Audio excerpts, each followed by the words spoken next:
So ഇന്ന് രാവിലത്തെ ഒരു റുട്ടീൻ കണ്ടാലോ? അപ്പോൾ ഇന്ന് രാവിലെ എണീറ്റു.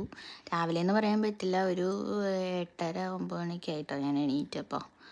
അപ്പോൾ ഞാൻ എൻ്റെ വീട്ടിലാണ്, അതുകൊണ്ടാട്ടോ ഇത്ര ലേറ്റ് ആയിട്ടൊക്കെ എഴുതണേ. പിന്നെ അവിടെയും ഞാൻ ലേറ്റ് ആയിട്ടൊക്കെ എഴുന്നേൽക്കുള്ളൂ. അവനുള്ളതുകൊണ്ട് അവൻ ലേറ്റായിട്ടാണ് ഉറങ്ങുന്നത്. അപ്പോൾ പിന്നെ രാത്രിയിലൊന്നും ഉറക്കമില്ലാത്തതുകൊണ്ട് ഞാൻ പിന്നെ ലേറ്റായിട്ടാണ് എണീക്കത്തുള്ളൂ. സോ അപ്പോൾ ഇന്ന് അവന് കൊടുക്കാൻ പാലും പിന്നെ ഞാനൊരു ഗ്ലാസ് ചായ ഉണ്ടാക്കാമെന്ന് വിചാരിച്ചു. രണ്ടും കൂടെ 2 പാത്രത്തിലായിട്ട് അങ്ങോട്ട് വെച്ചു. അപ്പോൾ പിന്നെ പണി തീരുമല്ലോ. അതിന് ശേഷം അവന് ഒരു പാത്രത്തിലേക്ക് ഞാനത് ഒഴിച്ചിട്ട് ചൂടാറാൻ വെച്ചു. അവൻ ചൂട് സാധനം ഒന്നും കഴിക്കില്ല, തണുത്താലേ കഴിക്കത്തുള്ളൂ.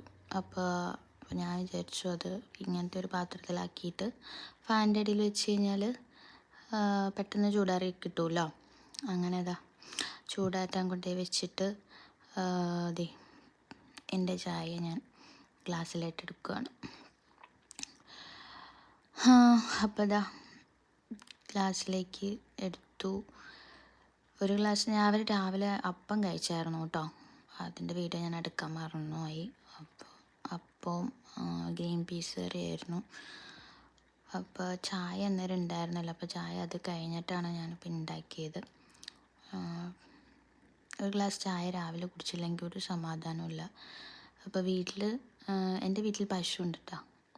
അപ്പോൾ അങ്ങനെ ശീലിച്ചോട്ടാണ് ഇന്ന് രാവിലെ പാൽ ചായ കുടിച്ച് ശീലിച്ചുകൊണ്ട് പാൽ ചായ കുടിച്ചില്ലെങ്കിൽ ഒരു സമാധാനമില്ല. വേറെ ഒന്നും ഇല്ലെങ്കിലും പാൽ ചായ കിട്ടിക്കഴിഞ്ഞാൽ ഭയങ്കര സമാധാനമാണ്. വേണമെങ്കിൽ ഉച്ച വരെ എത്ര സമയം വരെ വേണമെങ്കിലും ആ ചായയും കുടിച്ചിട്ട് നിൽക്കാൻ പറ്റും. സോ അങ്ങനെ ചായ കുടിച്ച് കുറച്ച് നേരം മോൻ്റെ കൂടെയൊക്കെ ഇരിക്കാമെന്ന് വിചാരിച്ചു. എന്താട്ടോ ഇന്നത്തെ മോർണിംഗ് റുട്ടീൻ. നല്ല ചായയായിരുന്നു. ഇനിയിപ്പോൾ മോൻ്റെ കൂടെ നിന്ന് കണ്ടോ, അവന് ഞാൻ അപ്പം കൊടുത്ത അവൻ കഴിച്ചില്ല. അവൻ എന്നിട്ടത് വട്ടിക്ക് കൊടുത്തു.